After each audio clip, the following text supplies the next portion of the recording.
Bom, são 12 horas e 27 minutos. Mais uma vez, muito obrigado pela sua companhia. Seja muito bem-vindo.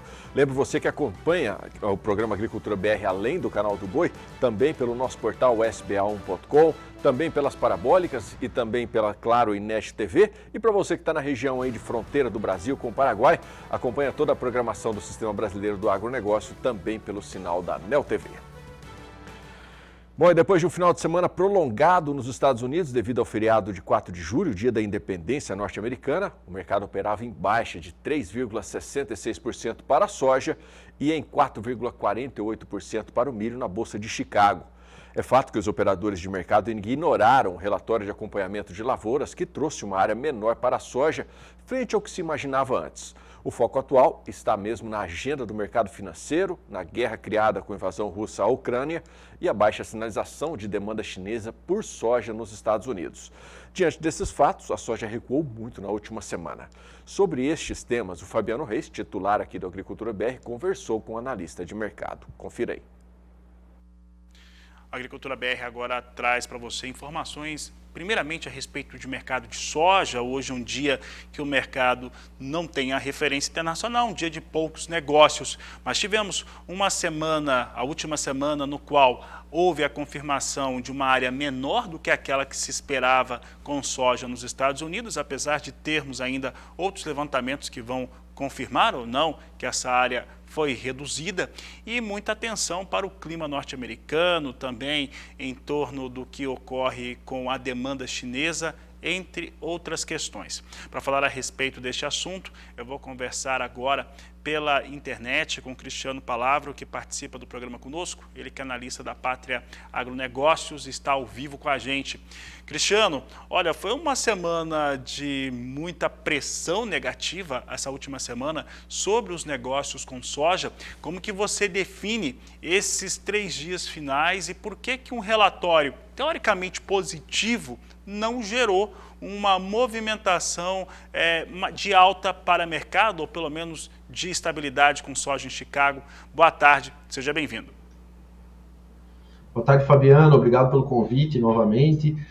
Realmente tivemos uma semana em que, antes da divulgação do relatório do USDA, o mercado da soja vinha se recuperando do tombo da semana anterior, e depois da divulgação do relatório, na quinta-feira, principalmente na sexta, a gente teve um tombo bastante grande nas cotações lá em Chicago, que praticamente zeraram todos os ganhos que vinham sendo observados nos dias anteriores.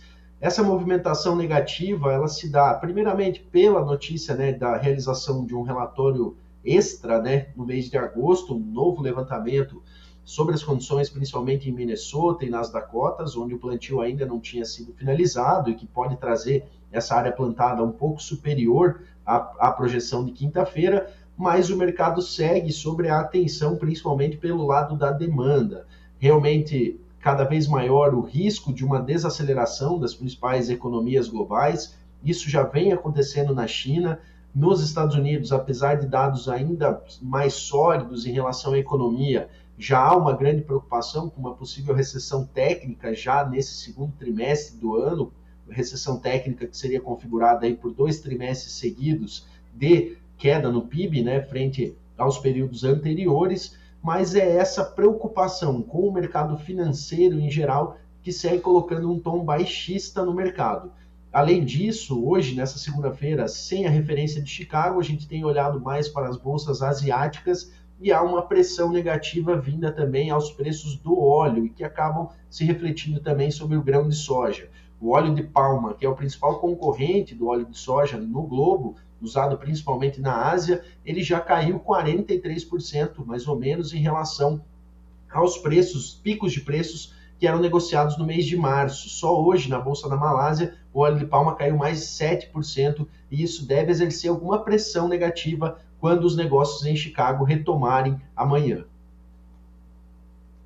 Cristiano, falando especificamente de China, neste momento, como que a China tem pesado nos negócios? Eu lembro que o relatório de vendas e exportações da quinta-feira é até esperado que isso ocorresse, mas tinha muito mais cancelamento do que venda.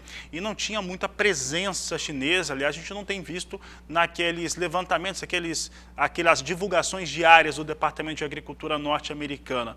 O que tem ocorrido com a China em relação ao seu apetite por soja, principalmente soja americana?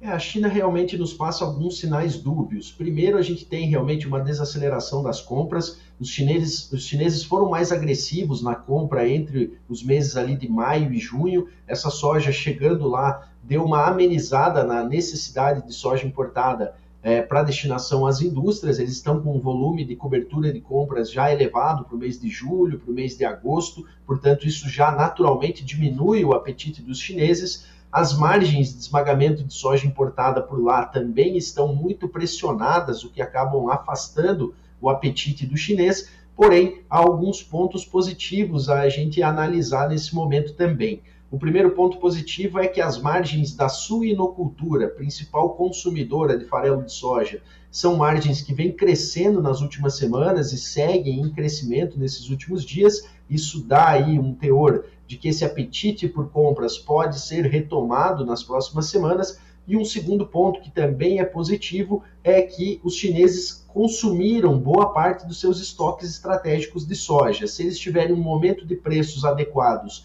nas próximas semanas, eles podem optar pela recomposição desses estoques, o que faria a demanda ficar um pouco mais agressiva. Citando especificamente o ponto que você citou de cancelamentos de compras nos Estados Unidos, era algo já esperado, né? O volume de vendas estava muito superior aos níveis projetados para o ano todo, e hoje esmagar soja americana nos Estados Unidos traz margens melhores a quem está na ponta compradora lá do que destinar essa soja para a China. Então, algumas empresas têm redirecionado seu produto para o mercado interno, cobrindo as posições exportadas com soja brasileira, que é mais barata do que a americana nesse momento. E isso tem propiciado esses cancelamentos e até mesmo a prorrogação desses contratos para depois da safra colhida com o produto, com a soja nova, vamos dizer assim. Tá certo, Cristiano. Para encerrarmos o assunto soja, aqui para o Brasil, em relação principalmente à comercialização de soja, o produtor está se pontuando, tem se posicionado de uma maneira um pouco mais restritiva. O que você espera para essa semana aqui no Brasil? Olha, se tivermos ainda um teor baixista se consolidando em Chicago, acreditamos que a ponta vendedora seguirá retraída aqui no Brasil. A gente sabe que existe uma preocupação em termos de armazenagem, já que o milho está entrando nas principais regiões produtoras e encontrando armazéns já repletos de soja, né? A nossa janela de vendas está mais lenta nesse ano.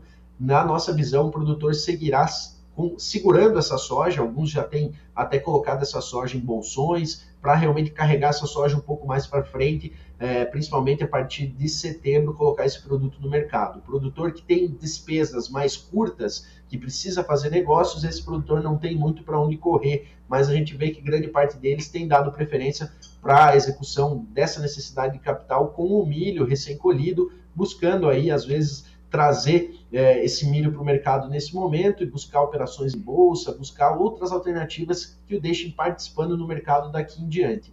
Mas certamente com os preços atuais, a ponta vendedora seguirá retraída.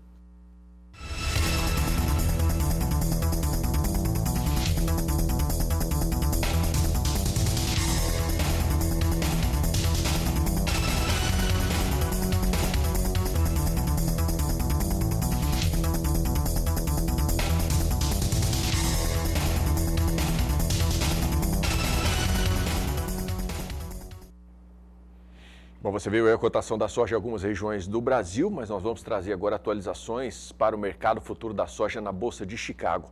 Acompanha comigo em casa, já está na tela para você acompanhar. Os contratos para agosto de 2022, 14 dólares e 55 mais 2 no valor do bushel, né? Uma queda de 3,61%. Os contratos para setembro de 2022, 13 dólares e 55 mais 6, continua caindo, a queda de 4,31%. Nos contratos para novembro de 2022, 13 dólares e 36 mais 2, queda de 4,23%. E nos contratos para janeiro de 2023, 13 dólares e 42 mais 2, o bushel, a queda é de 4,18%. Bom, a gente atualiza agora o dólar comercial, como estão os negócios nesse momento. Acompanhe comigo aqui. Nesse momento, o dólar comercial sendo negociado no Brasil a R$ 5,39 mais 4, alta, forte aí, alta de 1,31%. Bom, o dia é de forte valorização da moeda nos Estados Unidos. O dólar tem alta não só frente ao real, mas também sobe frente a outras moedas. Nós vamos agora até a Bolsa Brasileira de Mercadorias em São Paulo, vamos conversar com o Walter Puga Júnior, porque é uma supervalorização do dólar nesta terça-feira, né, Puga? Boa tarde.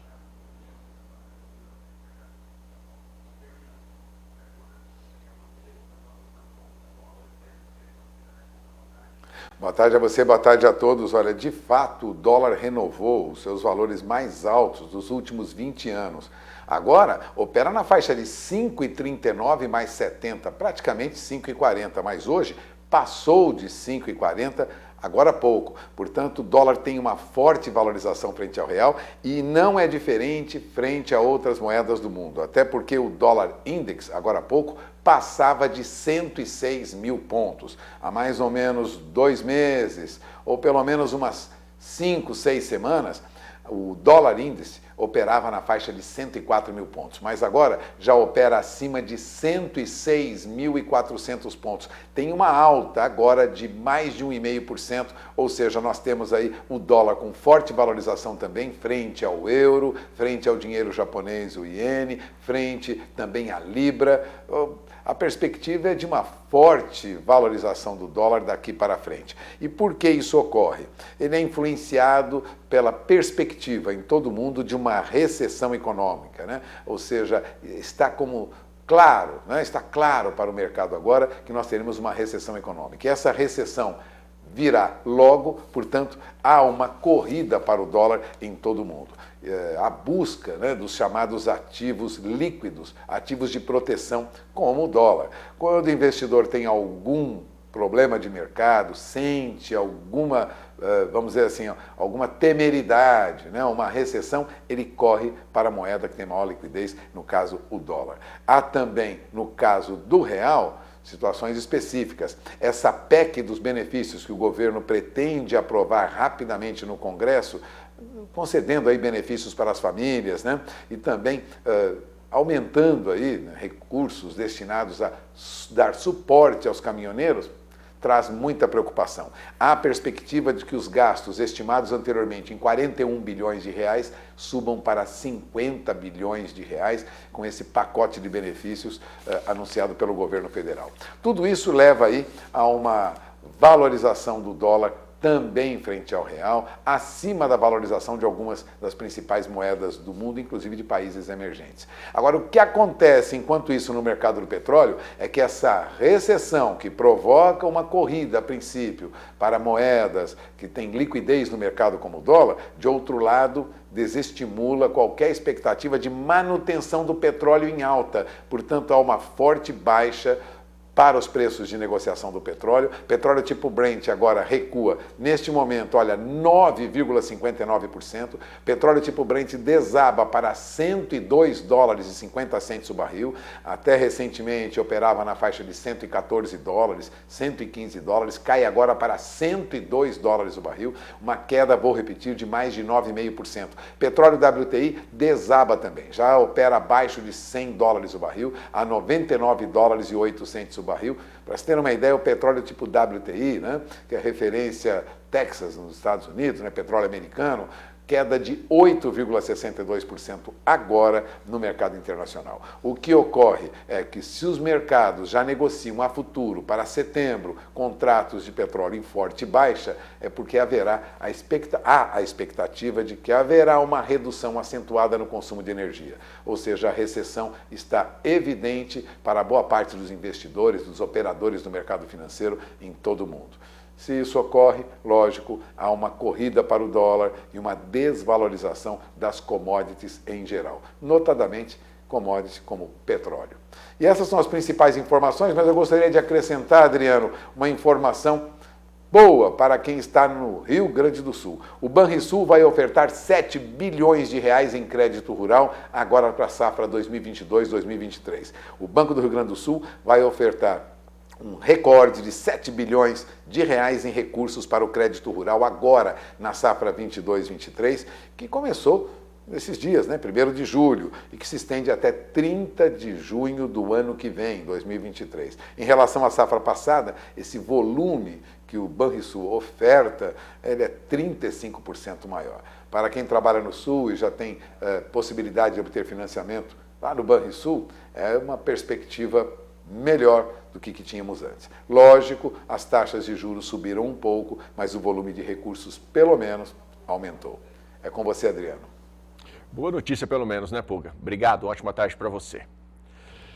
Bom, a gente acompanha agora as variações para a soja nos portos brasileiros nesta terça-feira, dia 5 de julho. Está aqui na tela para você acompanhar comigo em casa. A fonte é a Granos Corretora. E no Porto de Santos, a saca de soja está sendo negociada hoje a R$ 190. No Porto de Paranaguá, R$ 192,50.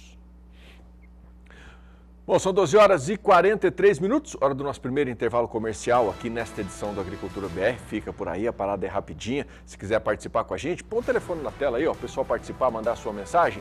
E você não sai daí, porque logo depois a gente continua trazendo informações do agronegócio nacional e internacional para você. Volto já. Estamos de volta e a gente abre esse bloco agora falando de informações importantes para o produtor rural. Quem que não quer saber como é que fica a previsão do tempo para a sua região? Está chegando aí o Agroclima com a Júlia Marques e hoje ela traz informações sobre a região centro-oeste, que ainda está sob a expectativa de um tempo seco, sem chuvas e baixa umidade. Vamos saber agora os detalhes para outras regiões do país. Não é mesmo, Júlia? Boa tarde. Boa tarde, Adriano, e boa tarde a todos. A região centro-oeste continua sem expectativa de chuva, além de temperaturas em elevação e baixa umidade do ar. Vale lembrar que o estado do Mato Grosso está em período de vazio sanitário da soja e segue até o dia 15 de setembro, segundo a Defesa Agrícola da Associação dos Produtores de Soja e Milho de Mato Grosso, a ProSoja.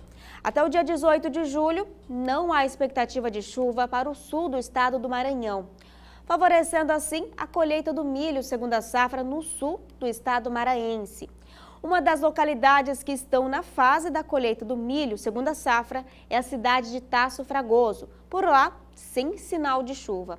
E no norte, até o dia 18 de julho, o tempo firme continua predominando e não há previsão de chuva para o estado do Tocantins, favorecendo aí a colheita do milho segunda safra no estado. No sudeste, mesma condição, não há expectativa de chuva para nenhuma área. Com isso, a colheita do café avança nos estados de São Paulo e Minas Gerais, como por exemplo em Bretizal, norte paulista, onde há lavouras de café. Agora no sul, por lá o céu fica nublado e a chuva atinge de forma bem persistente no centro-sul do Rio Grande do Sul, podendo ser até com forte intensidade e vir com rajadas de vento e raios, sobretudo entre Santa Maria e o sul do estado gaúcho. Adriano?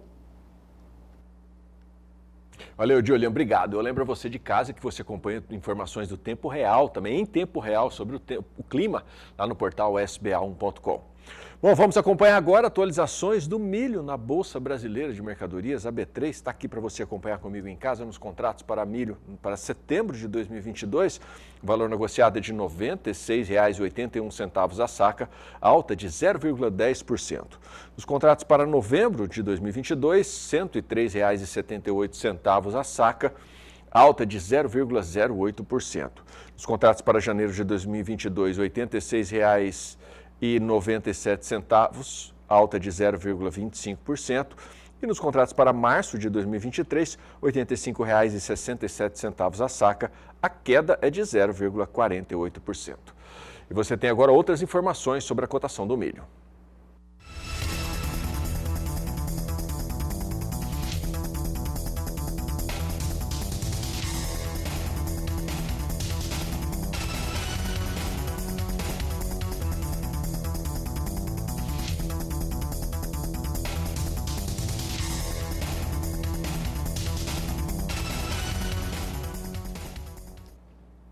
Bom, agora a gente vai até a Bolsa de Chicago. Vamos falar sobre as atualizações do mercado financeiro do milho por lá. Está aqui na tela para você acompanhar comigo os valores em bushel. Nos contratos para setembro de 2022, $5,94 mais 2 o bushel, queda de 4,11%. Nos contratos para dezembro de 2022, $5,80 mais 6, queda de 4,40%. Nos contratos para março de 2023, $5,87 o bushel, queda de 4,36%. E nos contratos para maio de 2023, $5,91 mais 2, queda de 4,29%. Bom, o assunto agora é café.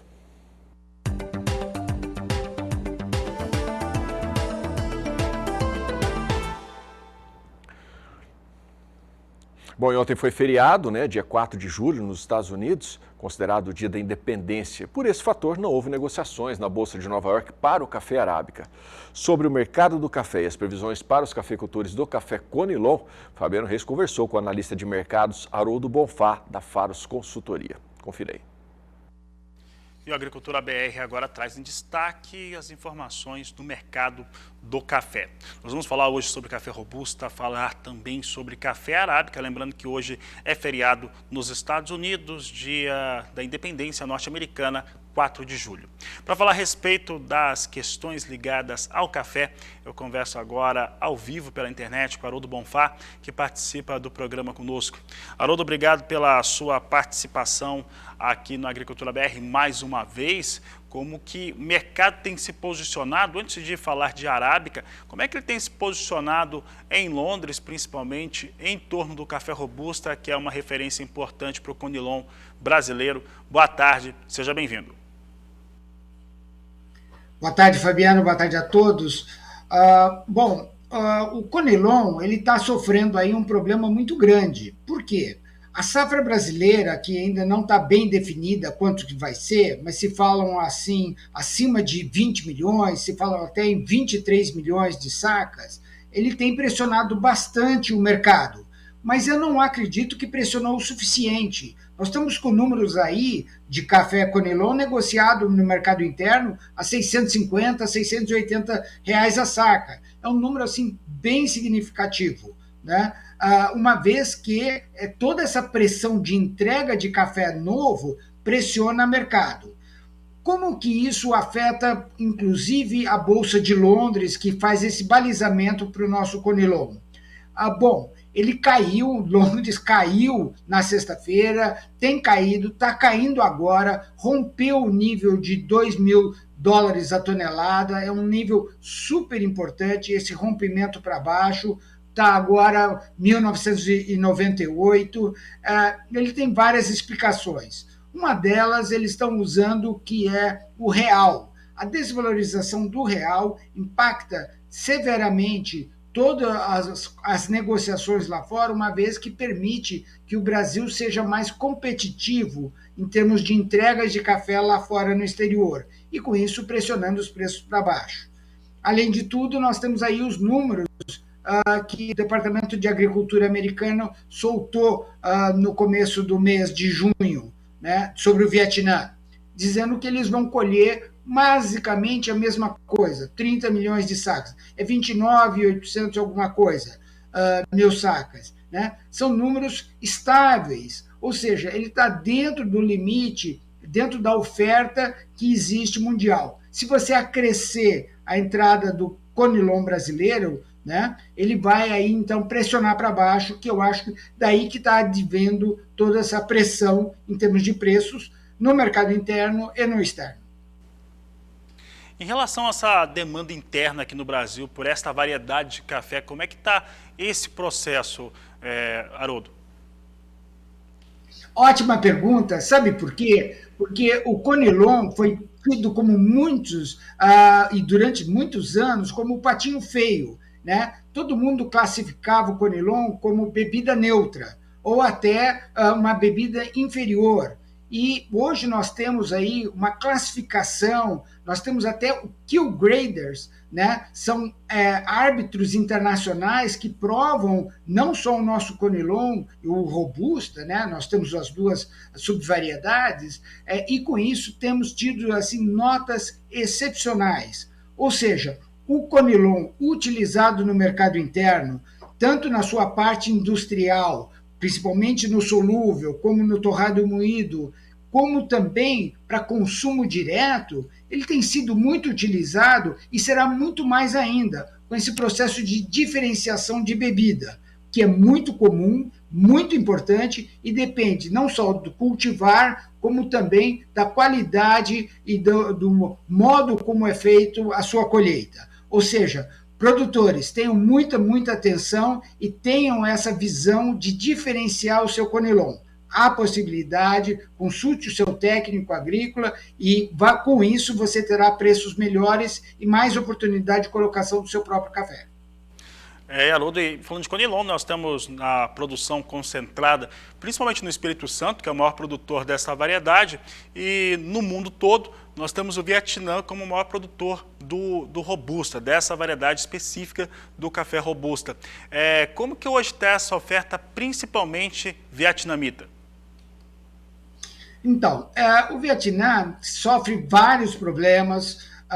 Ele teve problema de logística, também foi afetado pelo Covid, teve problema de frete, teve problema de transferência de preços, e com isso ele ficou pouco competitivo em alguns momentos e ele trava internamente a sua venda. Ou seja, ele pressiona o preço de Londres com o fato dele falar assim, não, a esse preço eu não vendo, a esse preço não entro no mercado internacional.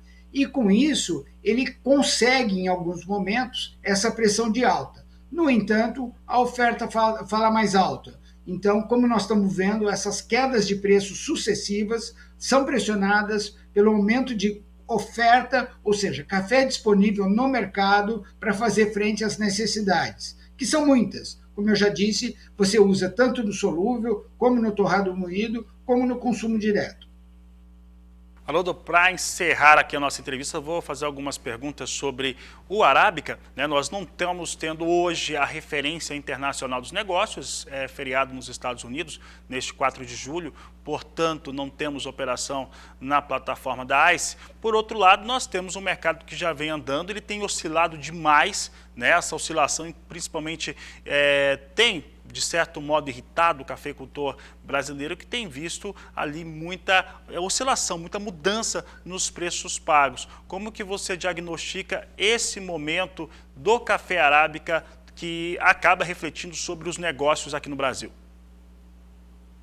Não há dúvida. Realmente, se você tem uma visão aí super importante, que é a volatilidade, né? Essa volatilidade cresceu, ela chegou na semana passada, e num dia só, variar 1.200 pontos, né? Isso é impressionante. Isso dá uma oportunidade para quem está operando, se estiver muito atento, de ganhar, mas também tem o reverso. Você pode perder muito e muito rápido com essa volatilidade.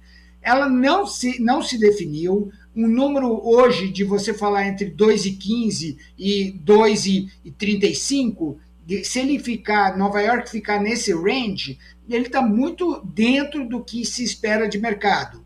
No entanto, muita gente fala de romper os 2,50 no futuro, né? E com isso assusta bastante gente, tanto na parte do produtor como do importador. E com isso ele toma decisões mais rápidas, baseado apenas em futurologia, né? O que vai definir melhor esses números? Primeiro, o real andamento da colheita, não só em termos de quantidade, como em termos de qualidade. Nós tivemos aí rupturas devido à seca, que pré-colheita, antecipação, uma colheita não uniforme, e isso tem prejudicado bastante e tem deixado bastante gente apreensiva quanto a isso. Ou seja, precisamos ter mais desenvolvimento, mais café em mãos para tomarmos decisão sobre qual é realmente o número efetivo de colheita. Lembrando que a USDA, o Departamento da Agricultura americano, deu um número de 64 milhões de sacas café a ser colhido pelo Brasil. Ou seja, é um número extremamente alto, está em linha com muitos traders do mercado, não está em linha com os números da Conab, mas isso é normal, essa discrepância, né? Mas o mercado se posicionou, se precificou no 64. Caso haja uma alteração, isso sim pode fazer pressão nos preços. Lembrando que o dólar, a desvalorização do real, implica demais também nesses preços, né? Então, essas combinações são fundamentais para a definição de negócios futuros e preços futuros.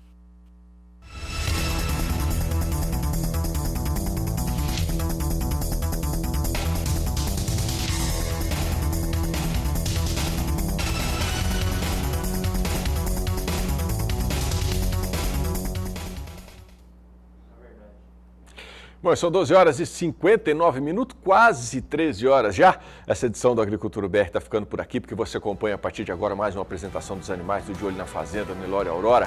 A equipe da MB Leilões e da Aroeira Leilões estão chegando aí para trazer oportunidade de bons negócios para você ligado aqui na programação do Canal do Boi.